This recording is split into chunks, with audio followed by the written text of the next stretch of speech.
For those folks that are just coming on, this is how to make 2013 your best year ever as a Canadian real estate investor. My name is Dave Dubeau, and I've got some very, very special guests on the call with me tonight. So what are we going to be doing this evening in the next 90 minutes, give or take? We're first of all going to jump into the introduction, how all of this is going to work. Then we'll be interviewing our 6 guests, starting with Paul Blacquier, raising money through RRSP mortgages. Then on to Tom Karadza, opportunities in student housing. July Ono, who will be calling in on the telephone, so that should be interesting, all about getting started with multifamily properties. We've got Matthew Frederick, getting into commercial deals, specifically talking about strip malls. Paul Hetch, Canadians investing in the USA. And myself, Dave Dubeau, old school direct mail marketing to generate deals. We'll have questions and answer periods at the end of each session, as well as wrapping up at the end and some information about our upcoming virtual boot camp. So here's how it's going to work for each of our guest speakers. We'll have a quick intro of each one, why it is they really like their specific topic that they're going to be talking about tonight, why you should be excited about as well. Then we're going to dive into our 3 tips from each one of our experts. At the end of that, we'll have a quick little Q&A. So I really encourage you to type in your questions as we go along, and I will ask the questions for you to the expert. We're only going to have 2 or 3 minutes to do Q&A. I'm sorry about that, but again, because we've got 6 experts and a limited amount of time, we've got to fly through things. However, we're going to have a very, very good opportunity for you to ask as many questions about this specific topic as you want at our upcoming Canadian Real Estate Investor Virtual Boot Camp, which is going to be the 18th to the 23rd of this month. So we'll tell you all about that towards the end as well. Now, most of you, I hope, got a handout, or we sent you a link to get a handout to print out for tonight's call. Hopefully you got that. You can follow along, and you can take lots of notes, which I highly encourage you to do. However, don't panic too much, because you can get a copy of all of the slides from tonight's presentation sent to you in a PDF format, and I'll show you how to get that at the end of the call. Now, this is only for the folks that are on the call live tonight. Like I told everybody, there are definitely benefits to being on the live call. So if you're watching this as a replay, sorry about that. Okay, so let's jump in. Make sure we've got everybody on here. Just give me a sec here. We do. Okay, very good. And Paul Hetch has arrived too, so that's great. And we'll start with Paul Blacquier. Paul, are you with us? I am, Dave. That's great. And you're calling in from lovely Ottawa, Ontario. And you're feeling a little under the weather, so I appreciate you making it on the call tonight, my friend. And also, I really appreciate you promoting this call as well to the folks on your list as well. So, Paul, let's quickly just go over a very, very brief overview of your background. How did you get involved in real estate? What's your claim to fame as a real estate investor? Well, sure. Well, back in my early 20s, I actually developed an interest in real estate, and quite a few years later, I actually took a course on how to invest. That was about 2001. Then I started in 2002 actually investing, bought my first duplex. After that, I just expanded like crazy. I bought all sorts of properties, and over the years, I found many people asking me questions like, hey, Paul, how do you do this? Or, how do you get a good tenant in? And more specifically, some of the cool things that I learned, like, how to use an RSP mortgage or a joint venture. And so I became a bit of an educator over the years as well, and I developed some public speaking skills, and during that time frame, I developed experience in managing multifamily investment projects, major renovations. I've done multiple flips simultaneously, multiple renovations, joint venture investments with a fair number of investors as well, and of course private RSP mortgage financing. And one thing a lot of people don't know about me is that if they're not from Ottawa, is that back in 2008 I was actually elected president of the Ottawa Real Estate Investors Organization, or OREO, here in Ottawa. So and I've been a member since the very beginning. And in fact, I remember the first meeting I actually crashed. I wasn't invited, and I just showed up, and and it all went from there. So. Excellent, excellent. Okay, well, let's jump into your topic for tonight, Paul, which is raising money through RRSP mortgages. And why are you so excited about this topic, and why should our listeners be really interested in this as well? Well, and I'd like to clarify this, and I'm going to talk about RSP mortgages, but I'm also going to talk about, a couple other ways to actually, use other people's money. And probably the biggest one is that you can increase your return on investment. A lot of people get excited about, 5, 10%, but what if you could get an infinite return? Well, Exactly. that's what you get when you don't put your money in a deal. Um, Another thing is that you can buy more property and bigger property than you could otherwise do on your own, and you can do it with none of your own money, and sometimes you can even be paid to do it if you structure the deal correctly. And the last one is that, you know what? Other people's money is virtually unlimited. So unless you're, the Bank of Canada or the Federal Reserve in the U.S. and you can have your own printing press, you're going to run out of money eventually. Everybody does, even Donald Trump. So by using other people's money, you can just, acquire more and more property for your portfolio. Excellent. Well, those are some good reasons, and I just want to remind everybody who's coming on the call recently, because I see we've got about 100 people that have come on since we just first started, 100 more people. Just a reminder, we're going to have a very brief Q&A session at the end of each of our speakers' sections. So go ahead, type in any questions that you might have about that particular topic for that particular speaker, and I'll ask as many of them as I can in that 2 or 3 minute period that we've got for that. You'll get more information about how to get more one-on-one contact and information from our speakers at the end. And also, just a quick reminder, take lots of notes. Don't panic too much, though, because at the end of the call, I'll show you how you can get a copy of all of tonight's slides absolutely free, and I'll show you how that works at the end of the call. Okay, very good. So let's jump into your tips about raising money, Paul. So tip number one, let's talk a little bit about that. Sure. A lot of people think that they need a lot of experience or a great deal or whatever to kind of raise money. And in my experience, that's not the case. There is one thing that you need, and if you don't have it, you're going to fall flat on your face, and that is confidence. And it might seem a little strange, like confidence. What does that have to do with real estate? Well, in my experience over the years, I've seen people that have had bad deals, that have had almost no real estate knowledge, yet they've had tremendous confidence and they've been able to raise money very, very easily. And so I believe that confidence trumps everything. So credibility, knowledge, experience, even an awesome deal. I mean, if you think about this, even if somebody had a fantastic deal, 20% below market, 30% or whatever, if they couldn't be confident enough to communicate that to other people, then they're really not going to attract people to them. And so without confidence, you'll never raise even $1 in investment capital. All right, yeah, and like you say, yeah, confidence is definitely a big one.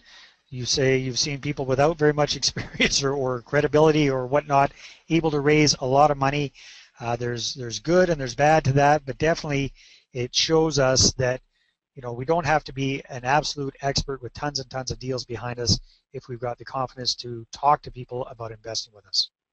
That's right, and it's a good thing to keep in mind when you're on the other side of the coin. If you're the person who's thinking of investing your money with somebody else, keep in mind, like, are you being kind of coerced just by confidence, or are all the other elements in place as well? The credibility, the knowledge, the deal, the experience, and so on. So, very good point too. There we go, Paul. Okay, tip number two. All right, so this is how to weed out tire kickers and deal with serious investors without ever chasing anyone. And the next slide is going to basically kind of lean towards more joint ventures, but I'm going to expand on it and talk about how to do it with RSP mortgages as well. So the best way that I've found to do this is with a deposit. Having somebody put $500 down on the table, giving it to you as a basically non-refundable deposit to show that they're interested in the project, pretty much guarantees that they're really serious. The only time that I would recommend that you make that refundable is, let's say that you've got multiple people that are lined up for a deal. Let's say you've got one project, you only need 1 or 2 people, but you've got 10 people all interested. Well, you don't just want to put all your eggs on the 1 or 2 people in one basket.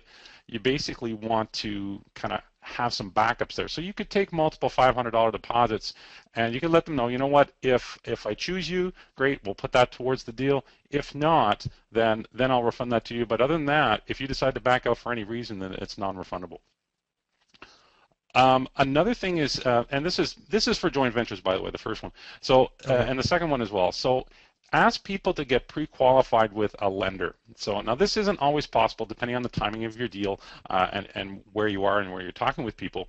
But if they're qualifying for your deal, they should have no problems doing this. Okay, so those two things, if you're raising joint venture capital, those two things will really quickly separate the tire kickers from the serious people, because the tire kickers don't want to risk $500, whereas the serious people know it's not a risk, it's an investment. Okay. Now, Yeah. in terms of RSP money, so if you're trying to raise RSP money, well, the deposit issue doesn't really kind of come into play here. But what you can do is you can get people to set up their account with a trustee. So if you're going to be using a trustee like Canadian Western Trust, for example, you can have that investor set up an account with them and transfer their funds. And so that actually does show a bit of commitment on their part, because they've got to liquidate the investments in their RSP with their current financial institution into cash, and then they have to transfer that over to the trustee. So people who aren't serious will not do that. They will waste your time. They'll basically kick the tires. Okay. Good And point. so in my experience, tire kickers are going to come up with all kinds of excuses why they don't want to, why they can't, or they got to talk to somebody or whatever, and they want to think about it. They want to talk to you 3, 4 times. So I don't recommend dealing with those types of people. Serious people that have cash and credit will have no problems doing it. And tip number 3, so how to find investors for your deal in as little as 2 hours and have people practically begging to invest in your next one. And That's this a is, big promise. I'm sure we're all very interested in that tip. well, this is one I see virtually nobody doing, and I'm not All sure right. why that is. I've been talking about it for quite a few years. Maybe I haven't talked to everybody yet. And that's to start building a list today, and not just any list, an email list. And what you want to do is when you're out networking, you're going to groups, you're talking with friends and family, ask potential investors if they'd like to be on your deals list. Find out what they're looking for. Okay? If they want to be on your list, add them on. And what you do is you put them on what you're called your main list. Okay, so that's just everybody who said they're kind of interested. Then what you're going to do is you're going to create a second short list of people. Now these are people who are serious. Maybe they've already done a deal either with you or somebody else. They've been pre-qualified. They've got the cash. They've kind of jumped through some of those hoops we just mentioned on the previous tip. And then what you do is whenever you have a deal, announce it first to your short list. Okay, those people are there for a reason. They're there because they've shown you they're serious. So you want to go to the serious people first, and then you go to your main list if you don't find an investor from that short list. Okay, and here's a key thing: when the deal is taken, announce it to both lists. So just whether it's gone in 2 hours or a day or whatever it is, announce it to both, and that way it lets the people on the main list know that, hey, well, I didn't move fast enough and I lost out on that deal. Next time I'll jump a little bit faster when that email comes in. And so building this list is really key, and actually communicating with people as well, just letting them know what you're doing, the types of deals you found, and so on. All right. So before I open this up to questions, and again, everybody, if you've got questions about what Paul has been talking about in his 3 tips, please go ahead, type them into the question box. So Paul, just a quick question for me. When you've got these 2 lists, you've got your short list, you've got those people that have shown some serious interest, they've maybe given you a $500 deposit, pre-qualified for financing, what have you. How much advance notice do you give them about the deal versus everyone else on your main list? It's a good question. You can play this by ear, but usually 24 hours is a good amount of time. And quite often, the people that are on that list will be very quick to take action because they've already been talking with you, and they know what kinds of deals you're bringing to them. So there's none of this kind of back and forth. They might have a few questions. You can get on the phone and answer them real quick, but it's a lot easier to go to that short list and find somebody than it is to go through the reams of people who will raise their hand on your main list and say, yeah, I'm interested, and then 80% of them are either tire kickers or they're not sure, they want more info, and it's a lot of time. So that's why I recommend going to that short list. But yeah, give them about 24 hours, maybe a little longer if you feel it's appropriate. All right, very good. So we're going to open this up to a few questions. Again, folks, I apologize. We've only got a few minutes to go over Q&A. So we've got some coming in here. Oh, lots coming in. So One question from Josh. He says, currently trying to get financing for an investment property, have 60,000 in an RRSP. Can we use this as our 20% down payment without removing it from the RRSP bubble? Not really. A lot of people think that RSP funds can just kind of replace the down payments, and in the way with that most traditional lenders work is that they obviously require some sort of down payment funds there. They want to see you have some equity, some skin in the game. So what I recommend in that situation is you place the traditional financing with your best lender, you find the best rate you can, the best terms, and then shortly afterwards you go in and you can replace that down payment money with RSP second mortgage. Now you do have to be careful and make sure that that first mortgage isn't, doesn't have restrictions about secondary financing. And there's a new type of financing out there called, oh God, I just lost the thought. It's not, if it comes back to me, I'll mention it. Sorry? Yeah, don't worry about it too much. We only got a couple of minutes here, buddy, so they got to be quick, snappy answers because we got a few more questions. But basically, just keep an eye out for that. Collateral hey, financing. Paul, how can someone withdraw RSP money tax-free or with minimal tax? And that's from Lou. Well, Lou, if you find out, let me know. But, tax-free, the whole point of an RSP is for you to save for your retirement, and the government gives you a tax deduction when you put the money in, so they want to have that tax paid to them when you take it out. Now, I've heard of all kinds of schemes and stuff that are non-real estate related to kind of get that money out, but if you're thinking about going that route, a CRA automatically flags a lot of returns that look at some of these schemes. So just be careful with that. I don't have an answer for that for mortgages. Okay, another question from Melanie. How are you using your investors, for 100% of the deal or just for the down payment? For 100% of the deal or the so they putting up let's say it's a $300,000 property, they putting up all 300,000 or the 20% down plus credit if needed. Oh, I see. Well, it really depends on the deal. In my experience, most investors, if you're using RSPs, most investors do not have 300,000 sitting in an RSP. The sweet spot seems to be 50 or 60K. So in many deals, you're going to have to get normal financing and then maybe put that second mortgage on after the fact. So it's a portion of the deal. You'll be qualifying for the project. If you're doing a joint venture, then you can just do your joint venture split, however it is that you decide to do that. 50-50, if you're just getting started, 90-10 with some fees to you, and so on. All right, one last quick question. I apologize to everyone else who sent in questions. We just got to really keep an eye on the clock. What kind of return does the typical investor expect? And that's from Peter. Now, this really varies, and people ask me, well, what's the normal rate for a RSP second mortgage and so on? And I recommend that you don't tell them a percentage. I recommend you ask people what they'd be comfortable with. If you're dealing with the type of people that I recommend, which is just the average person who is not a professional lender, ask them what they're comfortable with for a return. They could basically tell you a rate that's much less than what you were willing to pay. If you go to a professional lender, they're going to charge you an arm and a leg for it and a lot of fees. Very good. That's awesome, Paul, and thank you very much, everybody, for your questions. Sorry to those that we couldn't get to. We just got to keep an eye on the clock here. So, Paul, let's talk a little bit about your class at our upcoming Canadian Real Estate Investor Virtual Boot Camp. Tell us a little bit about the class that you're going to be giving. Sure. It's called Raising Money with Joint Ventures, RSP Mortgages, and more. And I'm going to get into the more in much more detail in the actual class. Basically, first off, I'm going to cover, and this is just a few things, 3 key elements for raising money, and it's not just about the legal agreement. I got a lot of people thinking that, but it is not. How to find investors to fully fund your deals so you don't pay even a single penny on the project. In fact, you can even get paid to do it. And 4 methods to raise investor capital. Why you should learn to use them all. RSPs and joint ventures are just 2. How to get an investor to commit so that you can close your deal. I've kind of given some hints on that tonight.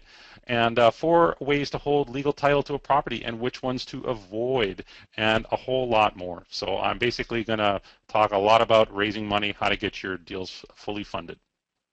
Well, that's fantastic, my friend. And just a reminder, this is going to be part of our Canadian Real Estate Investors Virtual Boot Camp this March 18th through 23rd, a 100% online trading program.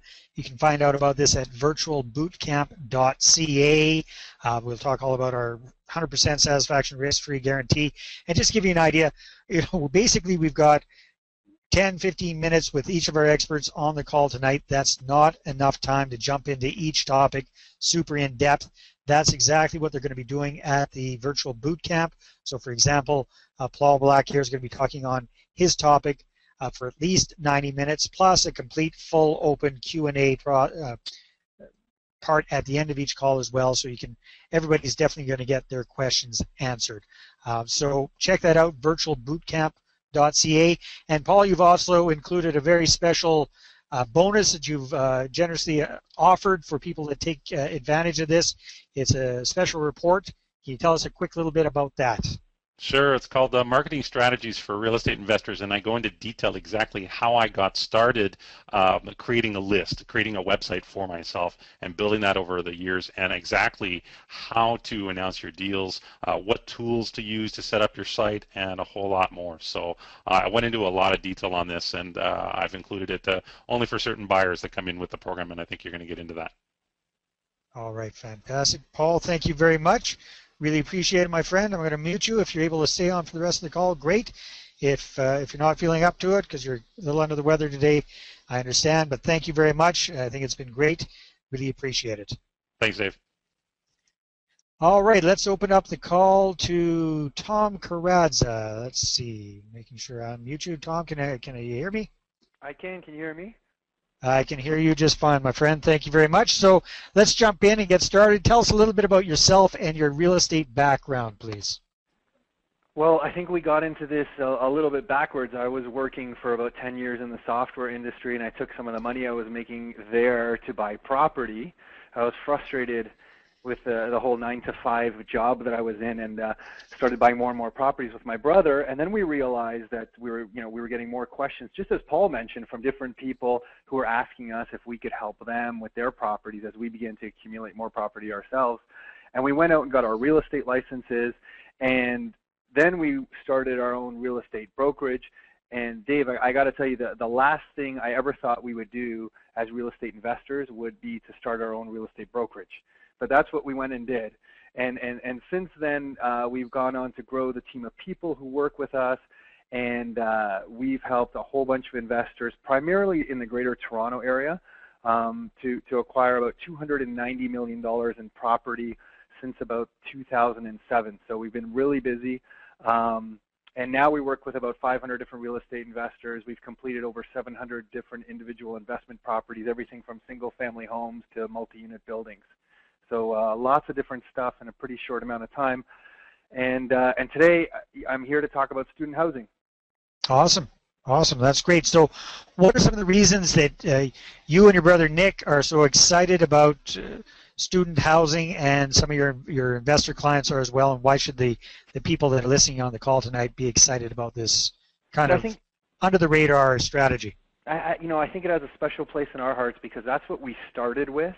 And the bottom line is that from everything we've seen, you can't generate any more cash flow on a single family type of property than with student rentals. So to give everybody an idea, you can generate per month anywhere from as low as $600 to as much as $1,800 a month, every month on student rental properties. And we do it ourselves. And when I say $600 a month, that's definitely on the low end. We have multiple properties that generate over $1,000 a month. We had one that was generating $1,800 a month.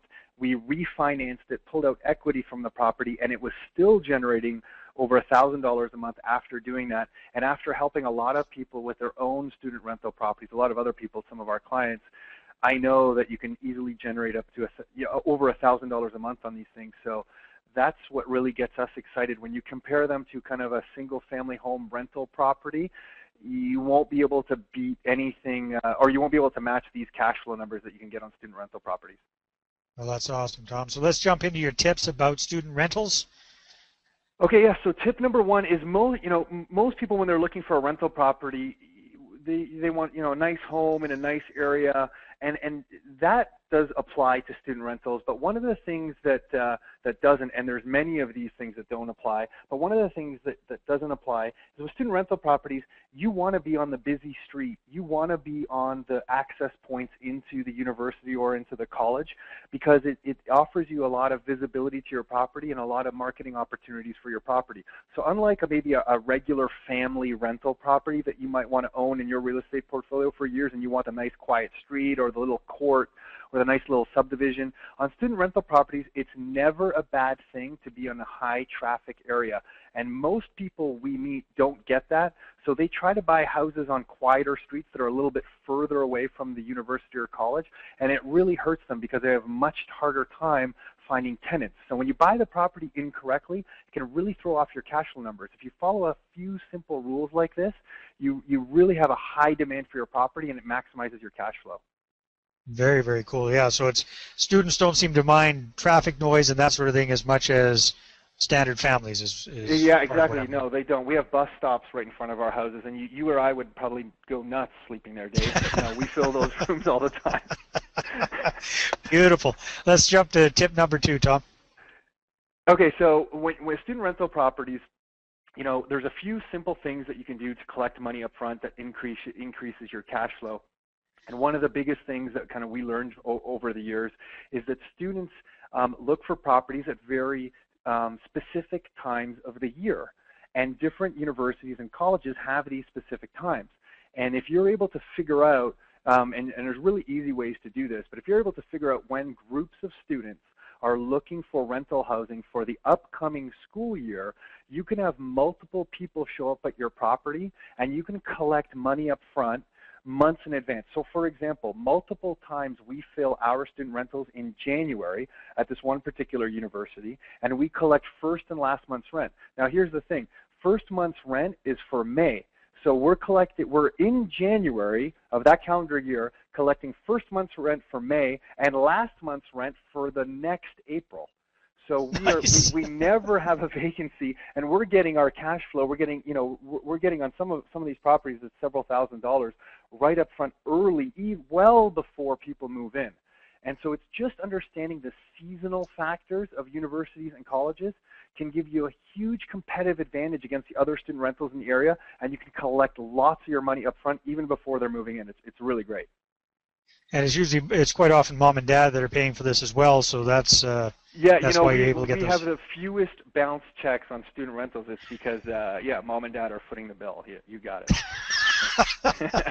Gotta love it. Yeah, so the whole broke student thing doesn't really apply because it's mom and dad that are paying for it. No, we're laughing now, but I have 2 young kids, which means I'm going to be paying at some point for this. But I'm trying to get them to go to schools where we have property so that, they can be my built-in landlord, my built-in property manager. Something tells me it doesn't matter where they're going to be going to school. You'll be buying a property around there and trying to get into a student rental. Awesome. Tip number 3, Tom. Okay, so there's big differences between colleges and universities, and it took us a few years to figure this out. Universities have longer-term programs. So universities have programs that are typically 3 years, sometimes 4 years. So what happens is you have students who they go on residence for their first year, and by the time they're done their first year, they want to get out of residence and kind of live on their own, so they want to go into their own student housing off campus. And that's where you come into play with your student rental housing. And when you get these students, if you treat them well, you can have the same students in there for 3 years. So you can be generating, over $1,000 in cash flow on these properties, and you can have these students in there for 3 years. So that means you're not filling or looking for anyone else for these properties for 3 years while they're in there doing their education. Whereas colleges are slightly different. Colleges have programs that are shorter term, and a lot of the times college programs have different co-op arrangements with employers. What happens in those types of environments is you have students for much shorter periods of time because their programs might be only 1 or 2 years, and sometimes they only need the house for half the year because they're going to do an employment co-op and they're off working at some employer maybe a city or 2 away from you. So it creates a transient sort of student body, whereas universities have a much more stable, longer-term student body. And one more thing on those differences is universities typically have many more students. So universities will have 20, 25, 30,000 students, whereas colleges sometimes will have 6,000 to 12,000 students. So the demand for your property can be very different between universities and colleges as well. All right, very, very good. So if all things being equal, if you can invest near a university, you're probably better off than investing near a college. Yeah, if you have the choice, I mean, we have properties in both next to colleges and universities, and we make them work in both. We've just learned over the years that universities present a special advantage. All right, very good. So let's see if we got some questions that have come in from our listeners. Um, so we got a question from Josh. How do you deal with the rooming house classification? Yeah, so I guess different cities are going to have different classifications. So I guess that question could come from two places. It could either come from the mortgage, the lender, who might be classifying it as a rooming house, or it could come from the city that might have some restrictions on the property. They might have some bylaws on the property. So I'll answer both. A lot of Canadian lenders don't particularly like student rentals. And to get around that, we use mortgage brokers who are really familiar with investors, and they have access to the lenders in Canada that will lend out to student rental properties. So it's not so much getting around it, it's just a matter of having the right lenders who are willing to lend to student rental property on student rental properties. So that's not very difficult at all. And some cities have bylaws where they'll only allow a certain amount of bedrooms in a particular house next to a university. So you want to research that stuff in advance.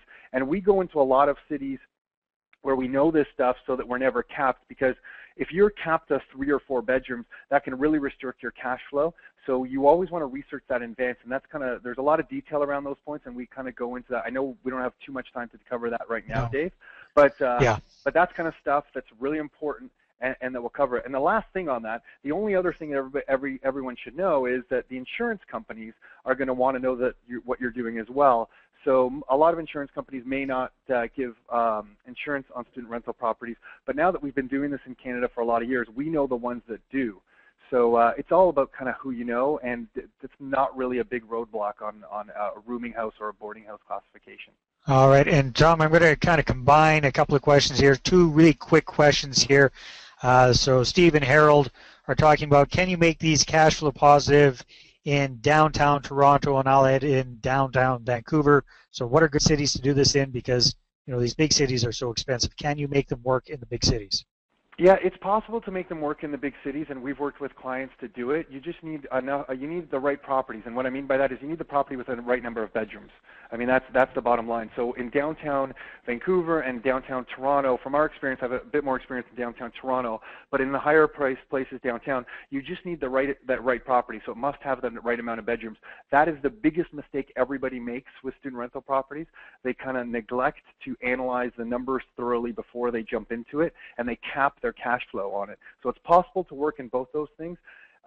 There's just and there's a few other things that Nick and I do on these properties to make them cash flow positive. Different income opportunities you have on these properties to increase the income on them. So it's possible, but it is a little bit more difficult for sure. All right, and one more kind of a combo question here. So this kind of answers Vinco's and Melanie's question. So when you're renting these rooms, do you rent out the whole house and let them fill up the rooms? Do you sign a contract with every student, or one person who's responsible for filling up the other rooms with other students? Wow, okay, this is a fantastic question. So, we typically use one lease, and we have everybody on the lease so that everybody is responsible for that property that's listed on the lease. That way, if there's one room that goes vacant, they're responsible for finding that tenant. And there's really good ways to work with the students to make that happen pretty seamlessly for you. But by having everybody on one lease, it really helps in some jurisdictions, in some cities that have caps on how many students or bedrooms you can have in the house. If you use one lease, sometimes you're able to get around some of these restrictions really nicely by using that. So there's a whole bunch of advantages to doing it, but we typically use one lease. We nominate one person to be the person in charge, and typically that's the person that's in charge of utilities and hydro and all that kind of stuff. So we don't even put that stuff in our name. They handle everything. Awesome, very good. So Tom, let's talk quickly about your class at the upcoming virtual boot camp. Okay, so in the student rental class, what we're going to be talking about is some of the things that you need to look at for the location of the property. So, as we were talking about the difference between downtown Toronto and some cities outlying Toronto, or the difference between buying a property in Vancouver and some of the places outside Vancouver, they're going to be slightly different. So there's some absolute must-haves in location. I kind of alluded to a couple of them, but there's some absolute must-haves in them, and we're going to talk about that. And then I kind of mentioned some of the rules that don't apply to student rentals. So we're going to expand on that. And we're also going to expand on the differences between colleges and universities, because there's some really cool things that are done in both those colleges and universities. Some of the programs that they run that, if you can tap into them, can provide a stream of tenants for your properties. And we have some people that we work with that don't even really advertise their properties. They just get like a referral base from these schools, and they're filling students into their properties with really no hassle. And then how to crunch the numbers properly. A lot of people will look at just the numbers on student rentals, and they won't take into account some of the maintenance things that you need to look at on student rentals, and just the fact that maybe you're going to be replacing the laminate a little bit more frequently than a regular rental property. So there's just some quick number crunching things that you can do that will really make the difference in your property if you analyze it up front. Nick and I didn't do that when we started, and we had to invest about $25,000 in a property, Dave, when we didn't have it. And that's always painful, right? For sure. So we're just going to share kind of what we went through, and then finally, probably the biggest thing is kind of the secret sauce to maximizing the cash flow on these properties. We figured out a few things that you can do on the properties to really attract the best tenants and to demand the most monthly rent from your students. So we're going to share that with everyone. That was a big eye opener for us. And then strategies about collecting rent when you're showing your properties, how you collect rent on the spot and things like that. And then the complete system for having people show up at our property. So we're going to outline in detail, step by step, the process we go through to collect rent. So to give you an example, by one university, we have 3 different properties. And in one afternoon, we were able to fill all 3 properties with brand new students for just about $90,000 in leases with the systems that we're going to share. So we kind of have it down to a nice systematic process that we're going to share with everybody. Oh, that's fantastic, Tom. So again, that's your class at our upcoming virtual boot camp, Canadian Real Estate Investors Virtual Boot Camp. First time that we've ever done this. I'm very excited about this. All 6 of our experts who are on the call tonight are participating in that. So if you like this idea of getting involved with student housing, Tom's going to do a full-on presentation on the ins and outs, the whole shebang on this virtual boot camp. Check it out, virtualbootcamp.ca. And Tom, you also included a special interview, an MP3 that you and your brother Nick did. Tell us a little bit about that. That's one of our bonuses for this program as well. Sure. Okay. So we get asked all the time, kind of how we started and how we grew our brokerage and how we've been able to continue to buy properties. And what a lot of it boils down to is time management. Goal management and time management. So what we've done for our own clients is we recorded an audio breaking down how we make our life goals and how we make our 5-year goals, how we make our quarterly goals, how we set our monthly priorities, how we set our week out, and then finally how we do our day-to-day time management. And most of the feedback we get on that is that everyone really likes the day-to-day time management, how we use or how we break out every day and the different activities we do throughout the day. So we kind of outline that in this audio, just explaining to everybody the way we work, and we've gotten a lot of good feedback. I hope everybody likes that kind of thing. I think they will. I think they will too. So this is how you guys get so much stuff done in such a relatively little amount of time. So Tom, fantastic. Thank you very much, my friend. Really appreciate you being on the webinar tonight, your participation in the program, promoting this program to folks on your list as well. I want a big shout out to everybody who came from your list, Tom. So really appreciate that and look forward to having you as part of this program. Cool. Thanks, Dave. All right. Thanks a lot, Tom. Let's open up the call to July. July Ono, we're going to open it up for you.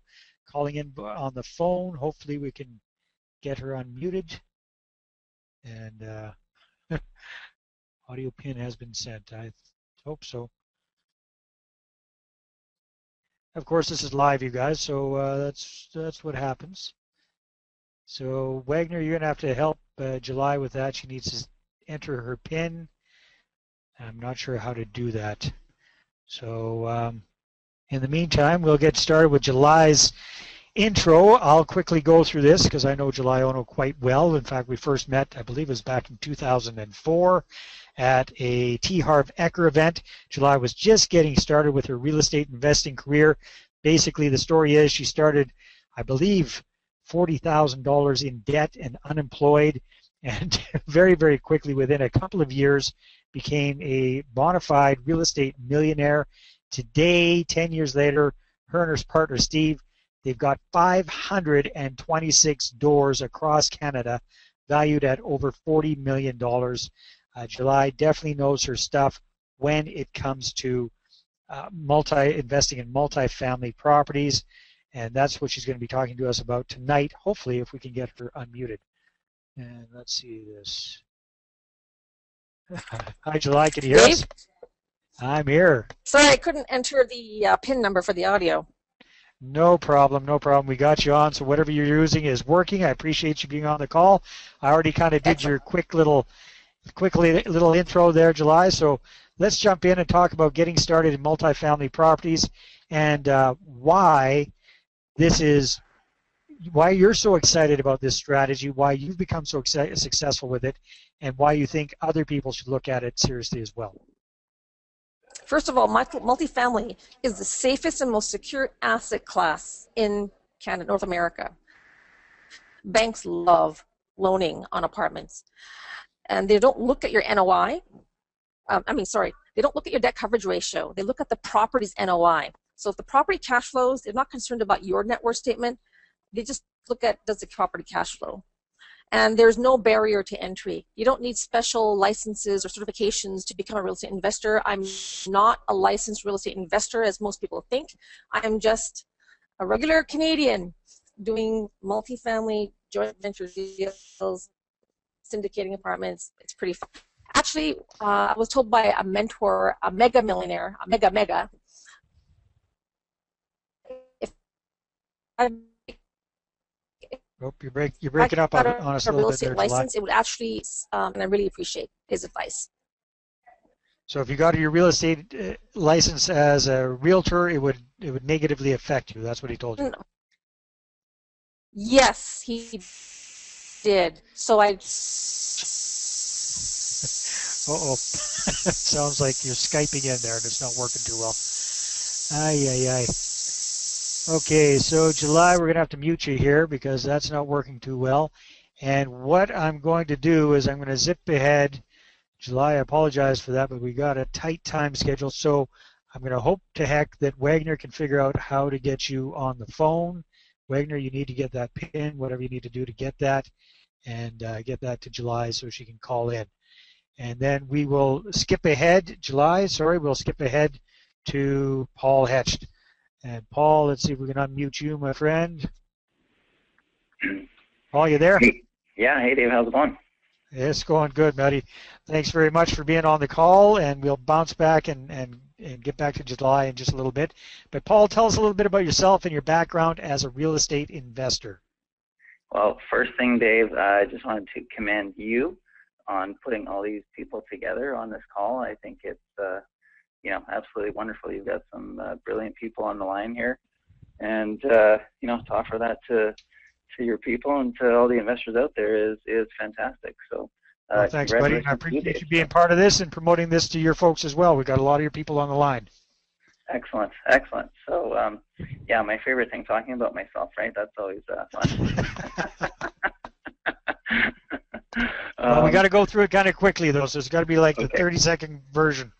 Okay. So, you probably read that there. I'm an investor, speaker, real estate agent, best-selling author, everyday real estate millionaire. So average people really do it. And I also write for Canadian Real Estate Wealth magazine as their Ask Expert. So I started investing 20 years ago, and I've been teaching Canadians how to do this for the past 10 years. So Jesus, look at that picture of you, buddy. You look like you're about 23 years old, so you started off the young. yeah, I've got some good genes there. I'm actually 41, so I can't take all the credit for that one. That's my parents. So. You lucky bugger. All right, so Canadians investing profitably in the USA. What are some of the reasons that the folks on the call should be considering this? Why do you like investing south of the border? What are some of the big benefits of that? Well, I mean, the obvious one is the price. If we look at the typical property in Canada here, we're probably looking at, take sort of a mid-range market. We're about $400,000 for a house with a suite. You get about $2,000 in rent. So that's, you need about $80,000 for a 20% down payment. You take that same $80,000, you go across the border, you can pretty much buy a duplex for cash, no mortgage, that rents out for probably $1,600-$1,700 a month in rent.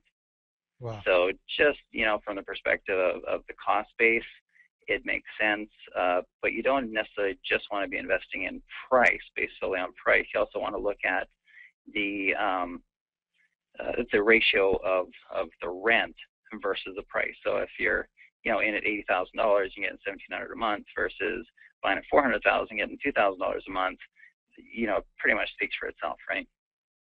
No, it makes a lot of sense. So let's jump into some of your tips about investing south of the border. Yep. So if we look at, people always want to know, okay, if we're going to go south of the border, where do we invest?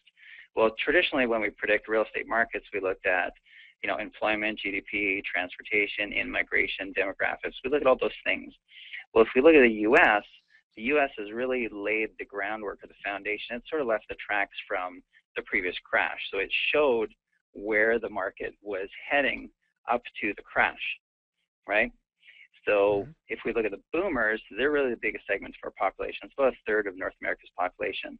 And when they want something, the rest of us just, we feel it, we go with it. So if we look at what happened, the boomers were already starting to set up for retirement. So the markets that grew the most in the boom were Florida, Arizona, Nevada, California, and Hawaii.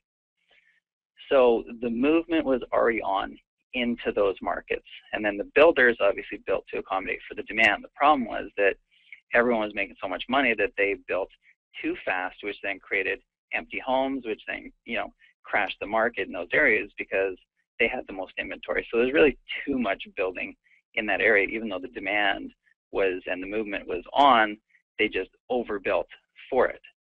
So now what's happened is the boomer movement delayed, and so we're 6 years later, since 2006, the movement is on again. It's retracing exactly where it was headed previously. So out of those 5 states, I'd say Hawaii and California are probably the least desirable, whereas Arizona, Nevada, and Florida hold the most opportunity for growth, and they're already the ones showing the most growth and room for potential right now. So top 3 markets, Arizona, Nevada, and Florida. All right, fantastic. Tip number 2. Tip number 2. Yes, so timing. Yeah, I mean, if we look at the timing, what we're sort of seeing in the Canadian market is, I've got property here. It's just sort of stalling a bit right now. That's, pretty much what we're seeing. Maybe, 3-4% growth in decent areas. Whereas if we look at the U.S., we're, it's really on the bottom of the, it's really just starting its growth cycle. And like in Canada, we really invest for, either cash flow or appreciation. We typically don't get both. So cash flow is nice, $50 to $200 per unit, other than rent own if we're lucky, right? But the biggest dollars are really in appreciation and equity side, whether we force that up through renovations and or get some market appreciation. So if we're looking at, say, that $400,000 house with a suite renting for $2,000 a month, we might cash flow $200 a month, which is $2,400 a year, right? Right. If we take that same property in a growth market, say an appreciating market of 5%, well, that same $400,000 house will go up $20,000 in a year. So if we look at the cash flow, it's $2,400 versus the appreciation is $20. Now, I'm not saying, just invest based on appreciation. You obviously have to make the numbers work, but that really is where the bigger money is. So if you can invest in a market where you get cash flow, pay down, and appreciation, then you're really riding that train that's going down the track already. All right, sounds good. That makes sense. And tip number 3: Canadians getting financing to buy U.S. real estate. That's a big roadblock a lot of people think they have. Yeah, exactly. And Uh, the U.S. financing perspective is it's a whole different ballpark than Canada. Most investors in Canada want to go to their local Canadian bank. They know them. They're comfortable with them. They say, okay, we're going to our Canadian bank so we can get a mortgage to buy a property in the U.S. Well, that's not how it works, because the security is in the U.S. So if you don't make your payment, the Canadian lender would have to go after and foreclose the U.S. property to sell it and to get their money back. So they're not going to do that. So you don't get money from Canadian banks. Okay. Okay. So, and it really depends on the deal. In the U.S., you can get, seller financing is much more common. If you're doing an assignment, there's opportunities to flip property like within 24 hours, where you don't need any financing because you're making a quick flip. The best method for Canadians is to really either use, if they can secure a line of credit or refinance their property here, use a line of credit, take the money, pay cash in the United States, and then refinance it with a U.S. lender. That's if you're going to hold property long term, that's the best way. And if you look at it, we've got like 5-6 major banks. In the U.S., they've got over 3,300 banks. So, yeah, we look at our 5 to 6 banks in these cases, say, okay, what's the program? And they're all pretty similar. Each one has a little bit of variance as well. When you have, and those 5 or 6 are competing with each other. But when you have 3,300 banks, they're all competing with each other. They all have different programs. You can have one who says you can have one second home, and we can give you up to 70% loan to value. And then you go to the next bank, and they have one second home program. You can get another mortgage from them. There's private money at, where you can do 50-60% loan to value, and you can buy as much as you want. So the market down there is almost like the Wild West when we look at it compared to Canadian financing. And is there money for Canadians down there? Absolutely. You just have to have the right contacts and right connections. All right, very good, Paul. So let's jump in and get as many questions answered as we can. So Ming asks, retirees are not in a position of increasing income. How do you expect there to be rent increases and property appreciation if your demand is made up of lower income people? So I guess she's talking about baby boomers, etc. Yep, for sure. You know what? Even if there is no appreciation, you can buy the property today. It will cash flow. It'll pay itself off. I mean, you can pretty much pay off properties in typical property down there, you can pay it off in 10 years with the cash flow. Versus here, you're lucky to get 25 to 30 rounds. So even if you're not getting any appreciation, I always say appreciation is the bonus. I'm just saying if you can buy it in a growth market, then great, you have more potential for it. As far as low-income people, there's, what's the unemployment rate right now is about 7 or 8%. That still means that 92% of people are still working. There's still people with good income jobs. The ones you hear in the media are the ones who are complaining. They're not interviewing the people who are making good money, though. So yeah, there are people who make good money and can pay the good rents. So Melanie's got a question. Do you have to have an American corporation to purchase in the U.S.? Yeah, great question. So this goes back to the taxes.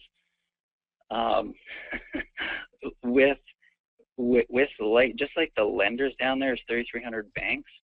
For example, in Canada, we have one corporation, right? In the U.S., there's about 15 different types of corporations. There's LLCs, there's LLPs, LLLPs. There's all kinds of different structures. So I think maybe what her question is maybe a taxation question. If you're buying a property in your personal name, that's when you start getting into the double taxation. So you definitely do want to have or purchase in an entity, and it's not necessarily just a corporation. And it's starting to get into the legal and taxation advice. What I can tell you is that most Americans will recommend buying a property in an LLC, limited liability company. It's because that's the best one for them, that it's actually the worst one for a Canadian. So just stay away from the LLC.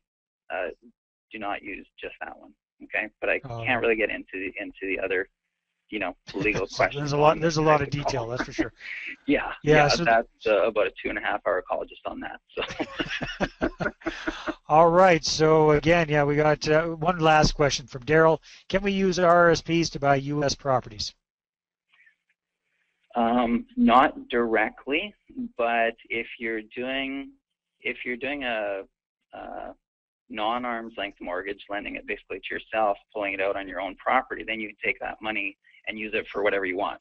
So in that case, yes, you can use your RSP money to then go and invest in U.S. real estate. If you're using the arm's length mortgage, then you would have to lend. Well, basically, you would have to borrow RSP money secured on property in Canada, and then you could take that money and now go and invest in U.S. real estate. So yes, those are the two ways to use RSP money to invest in states. All right, very good, Paul. So, and again, sorry to everybody, we didn't get a chance to answer your question in the 2 or 3 minutes. Run a little bit behind schedule here. So, Paul, quickly tell us a little bit about your particular class at our upcoming first ever Canadian Real Estate Investors Virtual Boot Camp. Yeah. So what we're going to talk about is 7 key reasons, why now really is the time to invest. I mean, if you want to go to the States, it really is now. And we'll get into that. We're going to cover, how to know, like, for yourself if the U.S. has really hit bottom, because there's still people who aren't sure, who are uncertain. There's some who are saying, it's going to go down more, or, wherever, right? So we just go through the fundamentals of so that you understand where it's at. And then we cover, the most recommended U.S. tax and legal structures, which we go into more detail on that call. And, I gave away the worst one for Canadians because, I just see Canadians going down there and using these LLCs, and they're going to get hammered. So just don't buy it in an LLC. Got it. That's the only one. Now we'll cover the top 5 mistakes that Canadians make when investing in the U.S., which again, going down to the U.S., if you're making one mistake, you're going to, it can not only cost you, a couple $1,000, it can be tens of thousands of dollars. So you definitely want to understand what to avoid, for sure, Dave. All right. Well, that's awesome, Paul. And you're also going to be talking about how to get all the money you want to invest in the U.S., which I think a lot of people would be very interested in as well. So again, Paul's going to be one of our featured experts in the upcoming Canadian Real Estate Investors Virtual Boot Camp this March 18th through 23rd, virtualbootcamp.ca. I see we've already had some people going over there and enrolling in that, so congratulations to those fast action takers. They are definitely going to get rewarded for that. And you can take part in this whole program absolutely risk-free. Again, that's at virtualbootcamp.ca. Paul, thanks so much for your participation tonight and for being one of our very valued Canadian Profits contributing writers, and for promoting this whole thing to the folks on your list as well. Really appreciate it and look forward to working with you on this. You're very welcome, Dave, and thank you. You're doing an awesome job. So I know there's lots to control these things, and you're the magician at it. So good job, Dave. Thanks, buddy. Talk to you soon. Take care. Bye-bye. Okay, you too. See you, Dave. All right, let's see if we can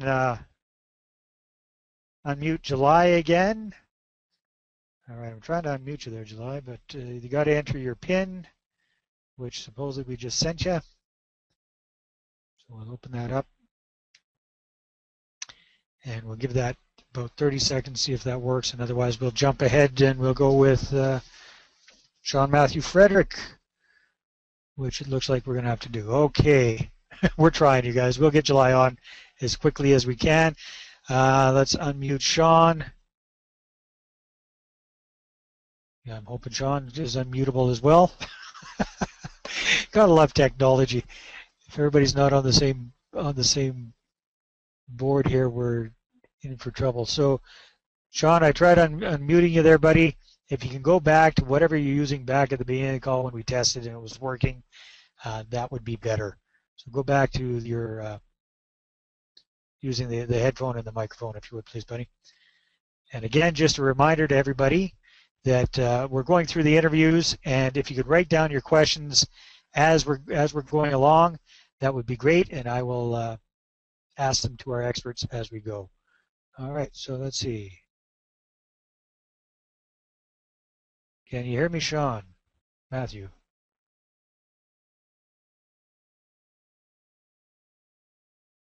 Okay, you're going to have to unmute yourself, Matthew. Looks like you muted yourself somehow. Okay, There you are. Can you hear? We're on. All right. So, Matthew, we've got our technology organized. You're sounding pretty good. So just give us a very, very quick background of who you are and what your real estate background is, please. So, Dave, I started in 1995. I took my own personal home, borrowed against it, leaned against it, and purchased 2 investment properties. 3 years later, when I had some equity built up, I bought a 3rd property using the first 2.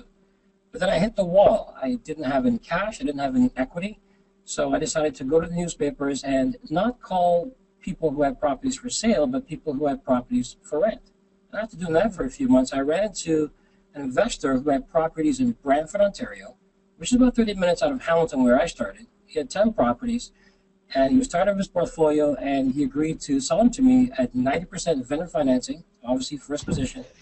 And I also borrowed, in the same phone calls, I met a person who had money to lend, who was tired of renting, sold their house, and gave me the money for cash.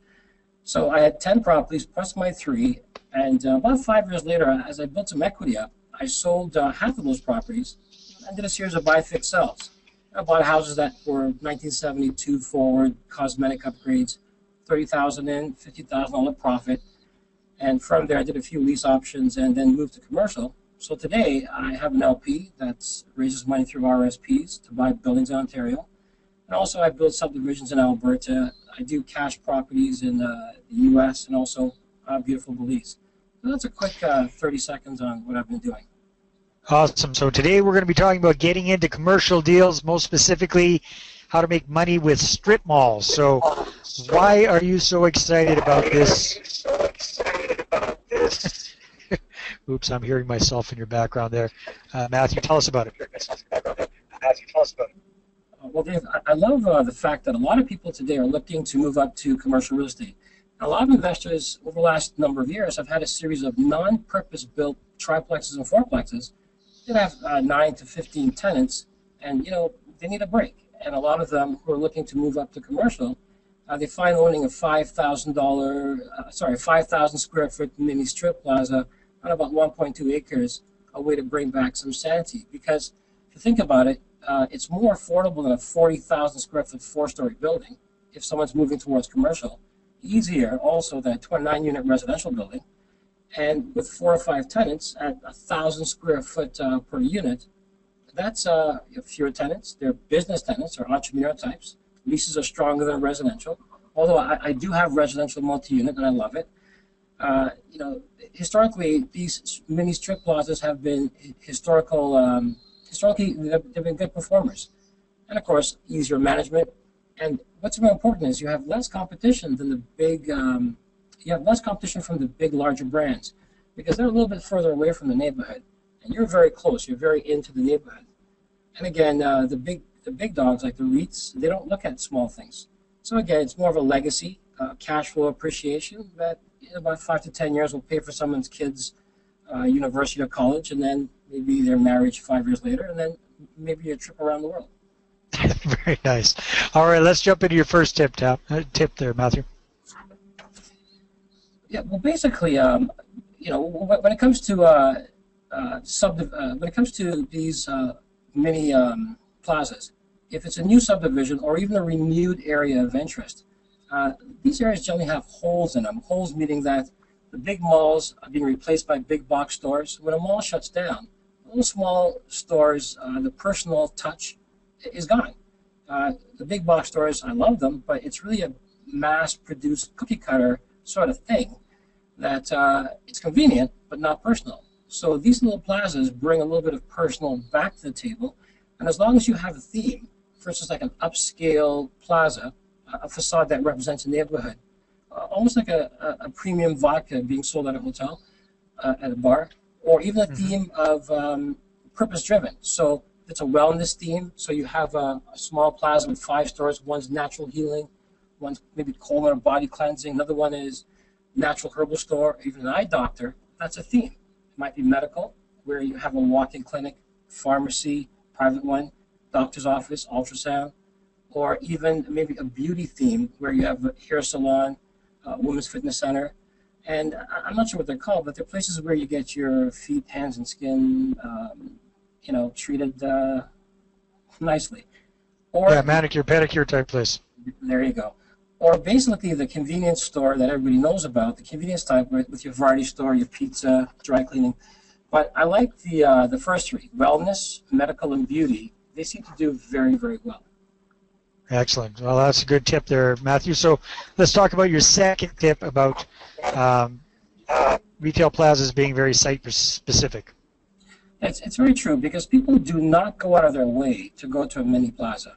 It has to be directly from the main road where they, let's say, come home from work, or maybe even the on-ramp or off-ramp when they come from work, directly in between that ramp and the neighborhood that they live in. Because I know a lot of people that are listening probably will see a small strip plaza that's not really upgraded, looks as though it's been around for a long time, not beautiful, but it's doing very well. But a brand new one, probably 3 blocks away, but not in a direct line of sight, and it's not doing well. So really, the location is very important. People do not want to go out of their way more than 3 minutes drive to get to it, because if they spent more than 3 minutes driving time, they would quicker go to a big box center 12 minutes away. So it has to be within 3 minutes of a person's home, and it has to be in a direct line of sight or easy access right off of work. All right, very good. And third tip about the price of these strip malls? Well, a lot of people who live in very big cities, it's hard to get prices under $1.5 million for these strip malls. I don't have an issue having these properties at a distance, because it's 4 or 5 units. And if you have a great property manager, a company managing it for you, then if you're in, for instance, I'm from Ontario, so Hamilton, Brantford, London, areas that are not in the major cities but just off to the side, they're affordable. And generally, I'll do 60% financing from the bank. I'll try to get a 15% VTB from the original owner, a 4-year term, and I'll try to put about 25% down in the process. So generally, that mix is small enough just so that one person can own it, or one family, because in a scenario like this, you don't want too many captains on, let's say, on the same boat. Right. Too many boats, it doesn't really work well. Good. And then that's also, like you say there, it's small enough that it's being overlooked by the REITs. That's it. All right, very good. So if you got any questions for Matthew Frederick about investing in strip malls, let's have them here. Let me see, what do we got? Okay, what are some of the best management companies to invest with that are investing in commercial real estate? And where's the best place in Canada to invest? Well, personally, I like Edmonton, and I also like Hamilton. Again, I grew up in Hamilton. I worked in Toronto for most of my life, but I like areas that are affordable. Now, a lot of people are speaking a lot about Hamilton. As long as the tenant base matches the dollar value that you pay for your property, then everything is good. So again, I like Ontario, I like Hamilton, I like Brantford, I like Milton. I don't hear a lot about Milton, but it's up and coming, and it's a great place to invest. And I do like Edmonton. I like Southwest. I like Sherwood Park, and obviously I like St. Albert. So generally, those 2 areas I work with, and management companies. Generally, property management companies, if that's what the question is about. I find that after 6 months to a year, great companies no longer treat you great. So it's kind of a weird answer, but it's almost as though you have to continue to engage different companies. When you find a great company that you can have for 3 or 4 years that's working well for you, well, you found a diamond. Because it seems as though a lot of management companies will court you, but once you're married, all of a sudden they don't open the door for you anymore. So it's a constant circle. that you're trying to find somebody who's good at that, and when you do, they're like gold. If not, then obviously it's going to be a problem. But I'll talk more about that at our upcoming event. Sounds good. Now, Matthew, a couple of people asking this question, one of them being our good friend Yardik. What cap rate are you looking at? Well, cap rate is really specific to the city you're in. So in most cases, I'm looking at about a 5.5% to 6.5% cap rate. Generally, that's across the board cap rate for these plazas. All right, and one more last question here from Melanie. Do you concentrate on developing these strip malls or purchasing existing ones? Because I have a development background, my interest is more to develop them. But I believe that people should start in buying one and improving the facade. A lot of these strip malls were owned by, let's say, moms and pops. So your rents are not really great rents. They aren't net rents. Some cases, someone's paying taxes, maintenance, insurance. Someone's paying base rent. Somebody else is on month-to-month. Somebody else is just paying one gross rent. So I think your best practice is to buy one that already exists. It wasn't managed very well, but at least if you can get your rents to net rents and then improve the facade, and then at the same time, if you buy it wisely, in other words, instead of just getting an inspector, who I respect, you have an electrician, a plumber, a heating, air conditioning person, a roofer, a foundation person come in and do individual quotes while you're purchasing it, and you'll find that you catch most of your problems up front. It can be reduced from the price to fix those things, or if it's $100,000 to upgrade, pretty much you can have it held in a lawyer's trust upon closing for a second or third party to see if the work has been done correctly. So in most cases, I think people who are starting should try buying something that already exists and improving it and walking through the process. It takes about 2 years to really improve one of these things, because not every lease is up for renewal. Sounds good. So talk to us a little bit about your upcoming class at the virtual boot camp.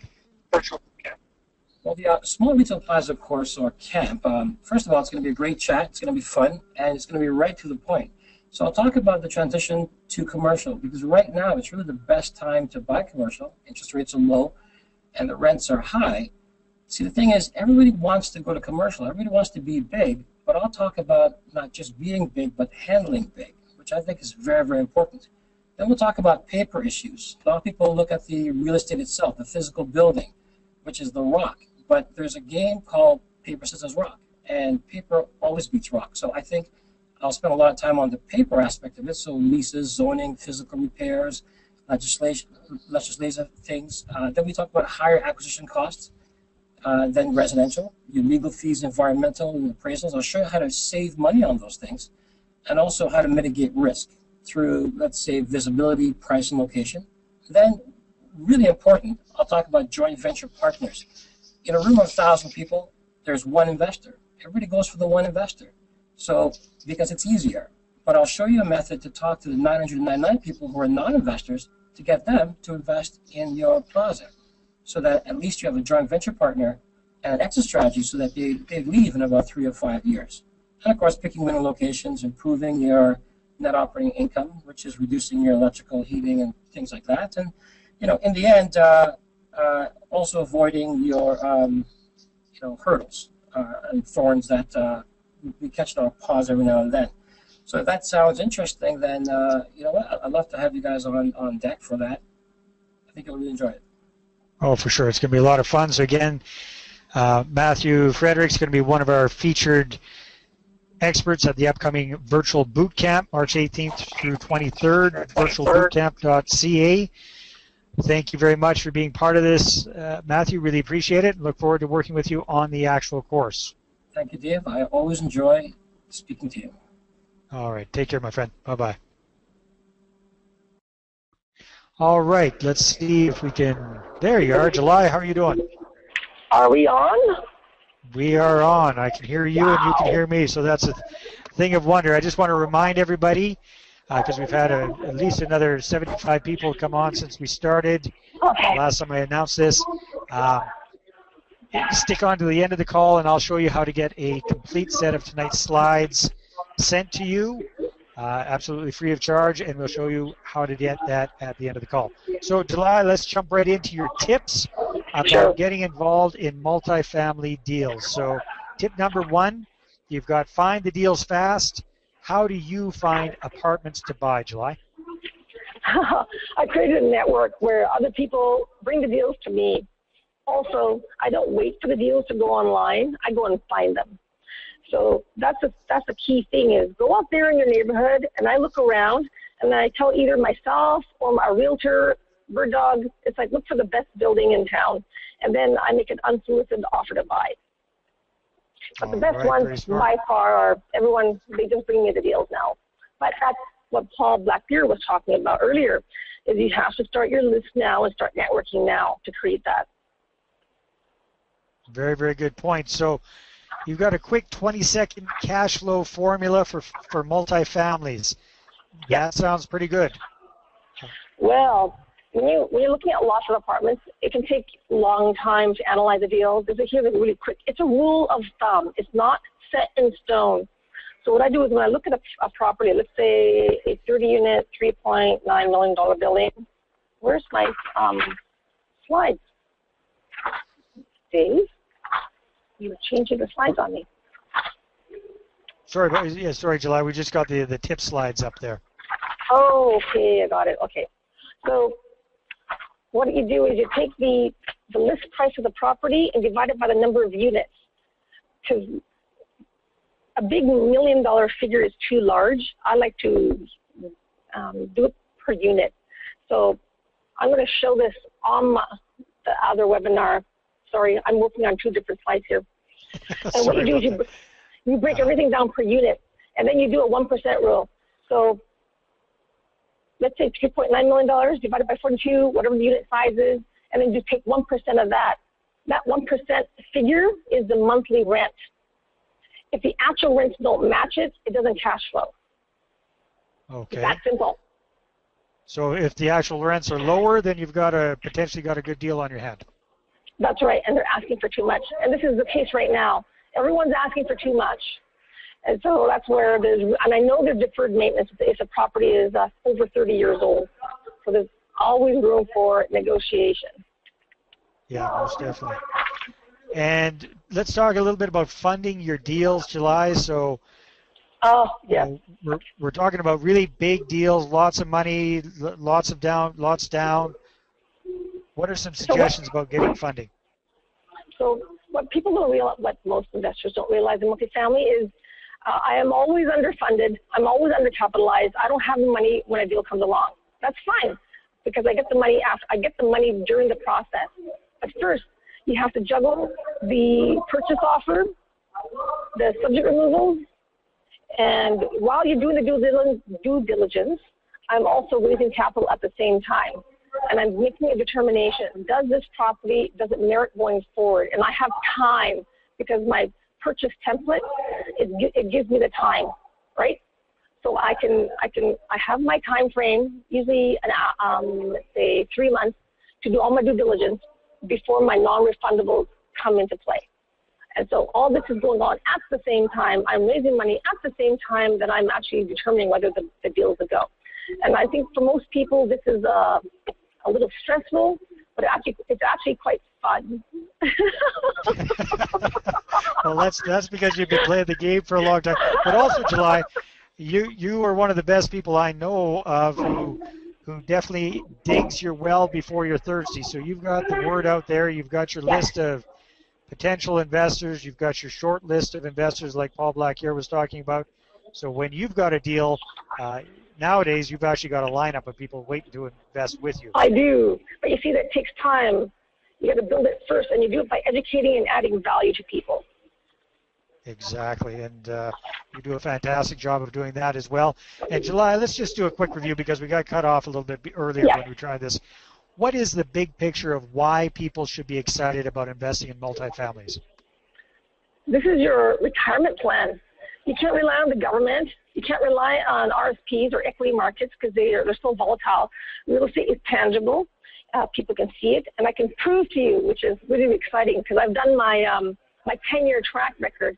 It is completely exciting to see the returns that we're getting It's stable. Why do you think the pension funds, teachers' pension fund, why do you think all these pension funds are putting all the money into real estate? There's a reason. It's stable and predictable, and you have the return. And that's the way you want to basically, I want to put my money into this. This is my retirement plan. I'm already retired, okay? 10 years I've been retired. Multifamily. Exactly. Well, I mean, everybody's very excited about multifamily. So we got a few questions coming in. And again, if you've got some questions for July Ono about investing in multifamily properties, go ahead, type them in, and I will ask July for you. So we got a couple of questions from Jeff. He says, is the best money in buying apartment buildings and then stratifying them and selling them off? Another word for that would be condominiumizing buildings. What are your thoughts on that? That's one of my backup plans. So I have at least 5 backup plans. I have backup A, backup B, C, D, E, right? And so condo converting is a flip. And what you have to realize is that you may end up holding the property for anywhere from 2 to 10 years. Because not every market sells. It's just a backup plan. I'm not a flipper. That's not the right question to ask me. But the reason why I flip in Ontario is because the taxes are half versus the whole building. And that's another thing I could talk about later. But it's like you have to know the taxation in each province. They're different. See, what happens in BC, if you have a multifamily unit, like let's just take a 50 unit in BC, the taxes on a 50 unit are cheaper versus stratifying each 50 units. Then the taxes are higher. In Ontario, it's the exact opposite. If I have a 50 unit in Ontario, the taxes are double that if I condo converted the entire 50 unit, and then it's half the price. So in Ontario, I'm looking at a 50 unit, it's $18,000 per year on property taxes. If I condo converted all 50 units, my taxes are down to $9,000. Wow. I know, crazy. All right. Bill asks, in your opinion, July, what are the best areas in Canada to invest in for multifamily properties right now? All provinces are profitable. There's no one area, in my opinion. There's some that are better, but you know what? It's what you niche market in. So when I say niche, I've been in markets before they became number one. It's all part of your due diligence, right? And making that market work for you. So when you say that question, it's like it's a loaded gun, Dave. Because there's tons of markets out there where I know my peers are making tons of money and they're not even on the scope. Exactly. Okay, so let's talk a little bit about your particular training class at our upcoming Canadian Real Estate Investors Virtual Boot Camp. Your topic is multifamily ins and outs, what you need to know before you consider buying a multifamily building. Okay, so there's going to be, I can tell you right now, this is going to separate the goats from the sheep, I suppose. And so because there's a lot involved in multifamily because now you're in a commercial lending. And so the thing is, just be cool. Everything's in a state of flux. So what I mean by that is we're constantly negotiating the price of our building up to the day of close. Everything's up for negotiation because you never know what's happening with the portfolio. You find things that are deficient. And so that's why there's a whole process around networking with the lender and keeping good relationships with them while you're financing. Because it's really, you never want to be in a position where you have to do an extension, but it happens all the time. And the reason why we get our extensions approved and signed off is because we have good relations with the vendor. But there's yeah, so you've got different topics here. You've got finding, analyzing, negotiating, due diligence, funding, bank and CMHC relations with the financing, property management, AGM. Those are all different topics that you're going to be talking about in your class.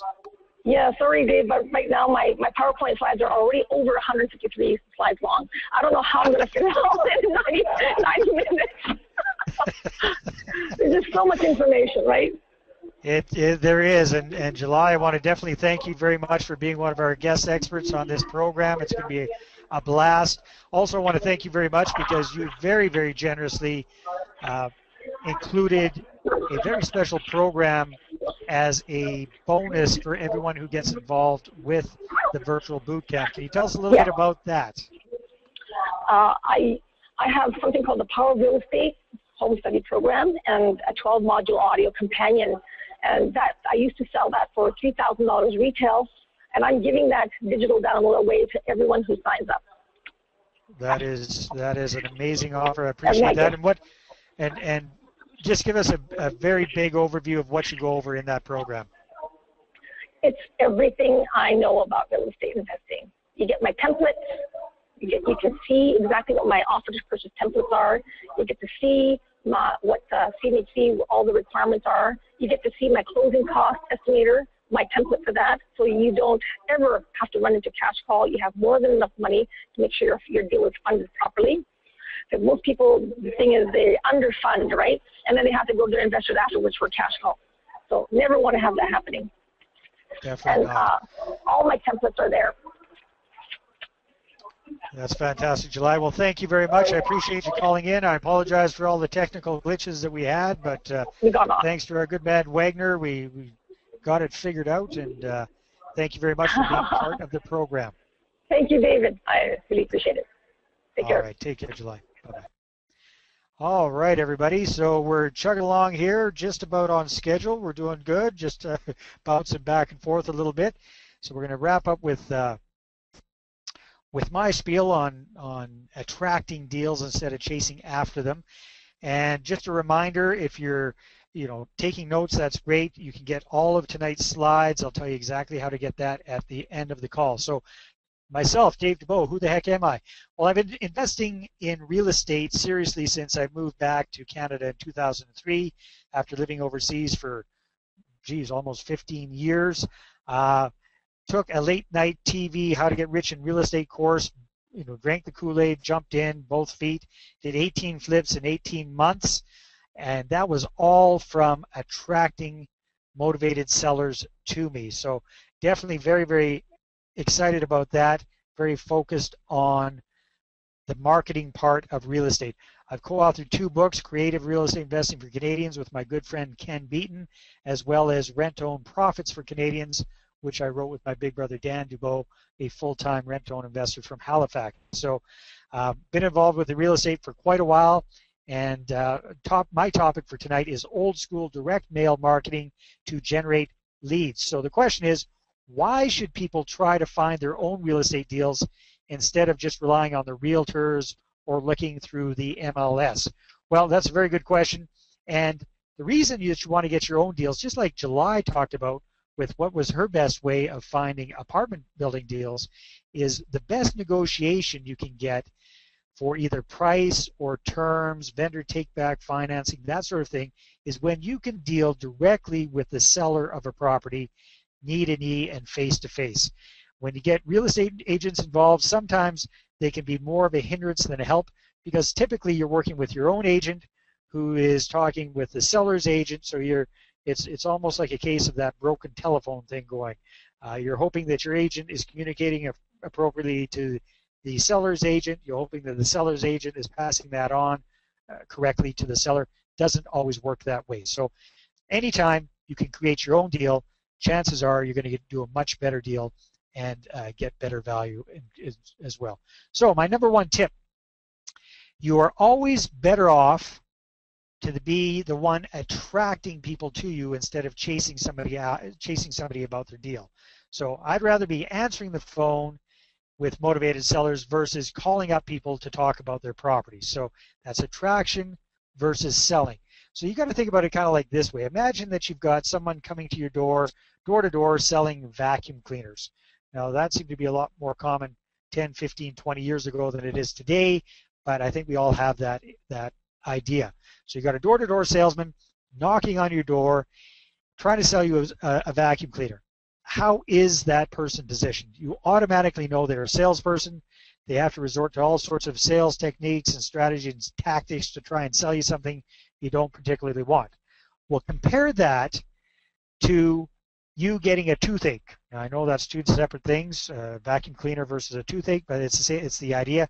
When you get a toothache, you call up your dentist, you make an appointment, you go there, you are anxious to find out what the solution is to your problem. So what is the positioning of the dentist versus the vacuum cleaner salesman? One is pushing to sell you versus the other one is just there and you are attracted to that person because you've got a need. We want to be doing the same thing when it comes to real estate investing and positioning ourselves so that motivated sellers are putting up their hand, showing that they're interested, and contacting us. Tip number 2, a letter in the mail beats an email 89 times out of 100. So what does that mean? Well, nowadays there's a lot of temptation with technology and the internet and what have you to communicate with sellers by email. There's nothing wrong with that. I do encourage you to do that. However, I also encourage you to use direct response, to use old-fashioned snail mail to talk with sellers. Why is that? Well, if you've been around the internet and internet marketing and online marketing and that sort of thing for any length of time, you'll know that what they call email open rates are dismally low for most people. So to give you an example, let's say you've created a database of 100 people. And typically, if you email those 100 people, you're lucky if you get 10 or 14 of them to actually open up your email.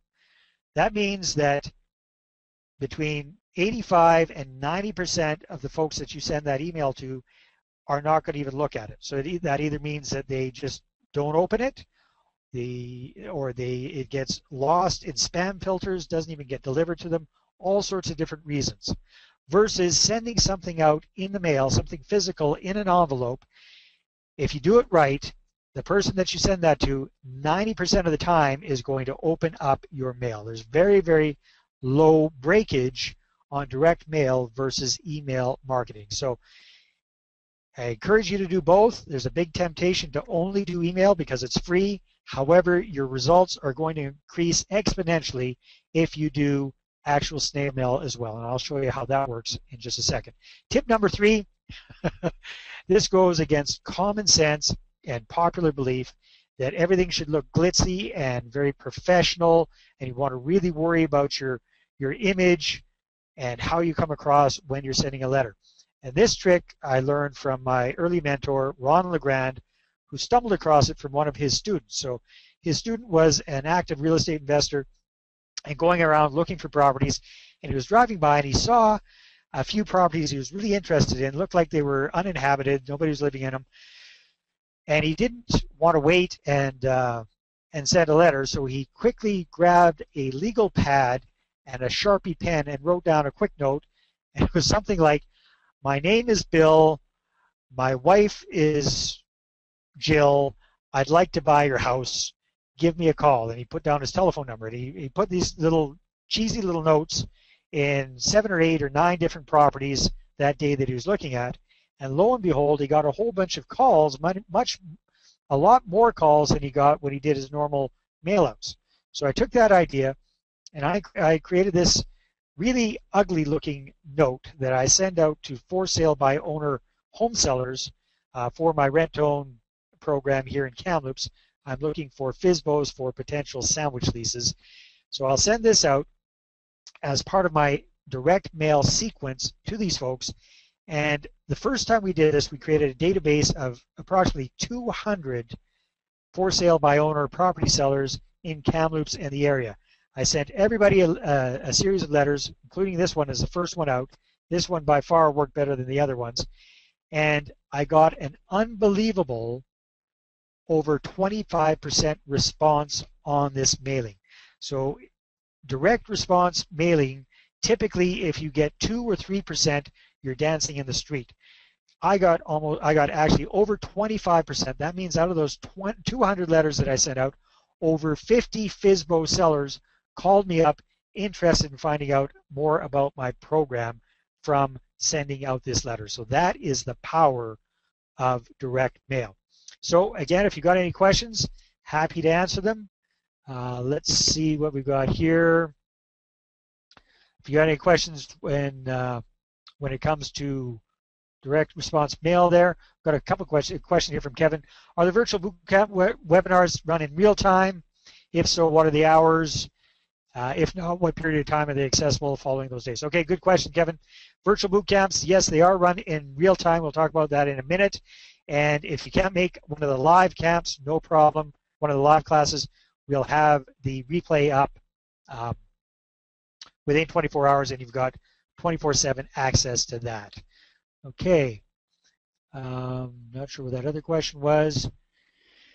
Melanie asked, what kind of deal would you use this for lease options? Okay, very good question, Melanie. So we're talking about sending out direct mail to for sale by owner property sellers.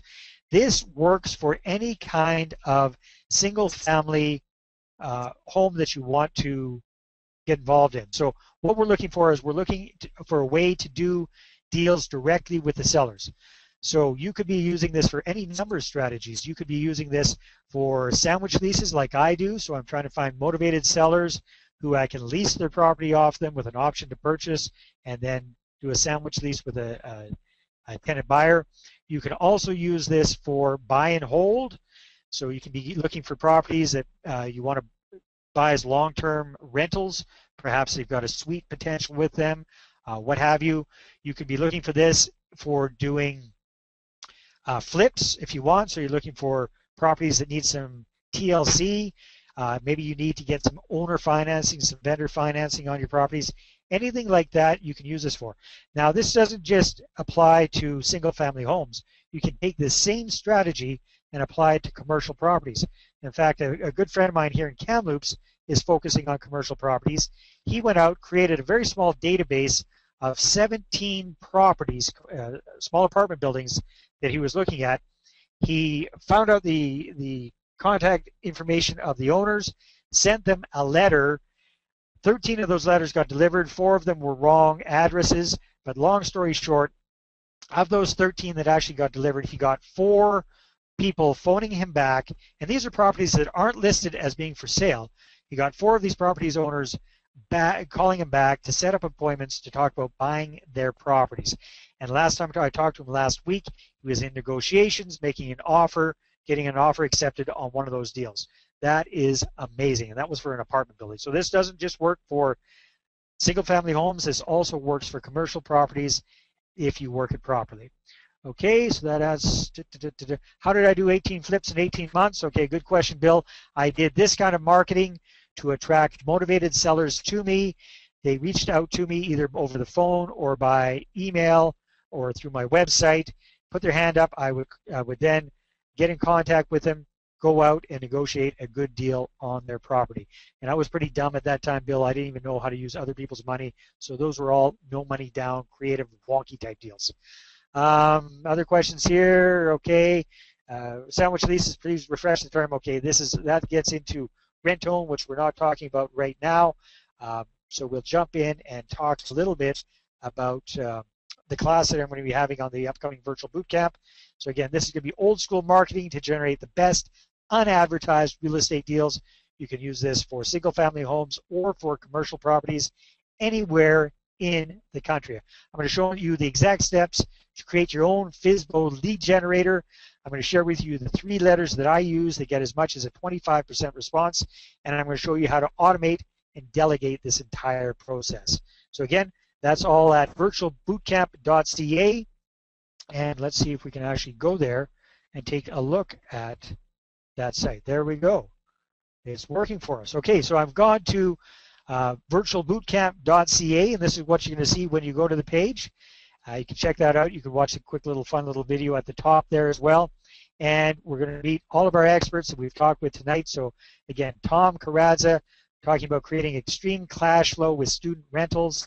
His class is going to be on Monday, March the 18th, starting at 6 p.m. Pacific. Again, if you can't make a live class, that's no problem. You can get the replay on the online university 24/7. On Tuesday, it'll be myself, old school marketing to generate the best unadvertised real estate deals. I'll be talking about that on Tuesday, March the 19th. And each one of us is going to have approximately a 90 to 120 minutes, so an hour and a half to 2 hours on our classes where we're going to be going over what we're talking about and then opening up for complete Q&A for all of the participants who are on the call live. So that's a great way to get your questions answered live on the spot with each one of these experts. Next, we've got Paul Hetch on Wednesday, March the 20th, Canadians investing in the USA. So again, all of the things that he's going to be talking about there, and you can check this out at virtualbootcamp.ca. Again, that's virtualbootcamp.ca. On Thursday, we've got Matthew Frederick, Small Retail Plazas, the breakout star of commercial investing. Again, talking about how you can get involved with buying your own little strip mall and getting that into a cash machine. Paul Blackier on Friday, March the 22nd, raising money with joint ventures, RSP mortgages, and more. Again, Paul is just an absolutely fantastic teacher when it comes to these topics, and you're going to find out all about that during his class on Friday. Again, if you can't make it to one of the live classes, we'll have a way for you to actually send in your questions ahead of time, and you can watch the replays 24/7 on our online university. And wrapping things up on Saturday, July 1, multifamily ins and outs, what you need to know before you consider buying a multifamily building. That's on the 23rd. And it's going to be, I mean, nobody knows more about that than July Ono. She's got $40 million worth of multifamily properties, over 500 doors across Canada. This lady definitely knows her stuff. So what's the investment for this program? Well, it is, regular price is $497. And if you want to take part of this and take advantage of a big discount we've got, it's only $197 when you take a Canadian Real Estate Profits 2-issue trial offer of Canadian Real Estate Profits. So that's included in that $197. That is a 2-issue trial offer of that. So that's definitely your best deal there. You can scroll down there, click on that. Or if you prefer not to, $497 is the regular price. That doesn't include the trial offer of the membership program. That's the full price for that. If you are currently a Canadian Profits Gold or a Canadian Profits Diamond member, make sure that you click on the big red button there, because membership definitely has its privileges, and you've got a much better deal there as well. So again, like with any program that we put on, I want to make sure that you are completely satisfied with this, that you can take part of this completely risk-free. So here's how my 100% satisfaction guarantee works. Enroll in the bootcamp today. Take the entire virtual bootcamp. So that means you can attend the classes live or watch the replays Monday through Saturday, the 18th through the 23rd of March. Try the whole thing out. If you're not thrilled for any reason, just let us know within 72 hours of the end of the program. So that's by Tuesday, April the 3rd, and you'll get a 100% refund. So again, what does that mean? That means you get to take the entire course, try it all out. So it's not like just try half of it, then make a decision. You try the whole course out, and you've still got 72 hours at the end of it to decide whether you liked it or not. And if you didn't like it for any reason, let us know. You'll get a 100% refund, no hassles, no questions asked. How much more risk-free can it get? Does it get any more risk-free than that? Now, to make this even more enticing for you, we've got some great bonuses and some fast action taker bonuses for people who are really ready to get going quickly. So, and I see we've already got quite a few people enrolling this already. So if you're one of the first 15 people, or until this Thursday, March the 7th, whichever comes first, you're going to get as a bonus one of my most popular Canadian Profits Diamond presentations. This was called Attracting Investors, which I did with Russell Westcott from the Real Estate Investment Network, also co-author of a book all about real estate joint ventures that he wrote with Don Campbell. We also have July Ono on this, Paul Blackier, and my good friend Ken Beaton, all of them sharing their best strategies on attracting investors to help you grow your real estate investing portfolio. That's a $239 value. That's free for you as a fast action taker bonus if you're one of the first people to jump on this, or until this Thursday, March the 7th, whichever comes first. Fast action taker bonus number 2, special report by our good friend Paul Blackier, Marketing Strategies for Real Estate Investors. And here Paul really jumps in and dives in depth into how to create your own really effective website and web presence, how to create your brand, how to create your marketing, how to follow up with people, how to market to attract real estate investors to you. That's a $47 value. That's free as well.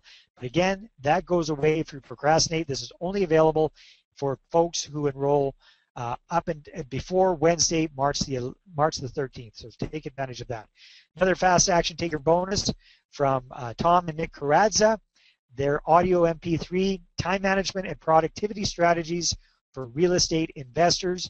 This is a $47 value. This is a audio they did for their members who pay $47 a month to be part of this program. We're including this as a bonus thanks to Tom and Nick. But again, this goes away on Friday, March the 15th. So in other words, the best deal and the most bonuses go to the people who take action quickly. So that's a big advantage of being on the call live tonight. And then we've got an absolute mega bonus. Again, this is from July Ono, The Power of Real Estate. This is her digital home study program and audio CD companion. She sold this program for $3,000 in the past. We're getting it to you absolutely free. This is going to be provided to all of the students after the virtual boot camp is completed and after the refund period is completed as well. So when you stick for the whole program and you decide you want to keep it, you get this as one of the mega bonuses for being part of the program.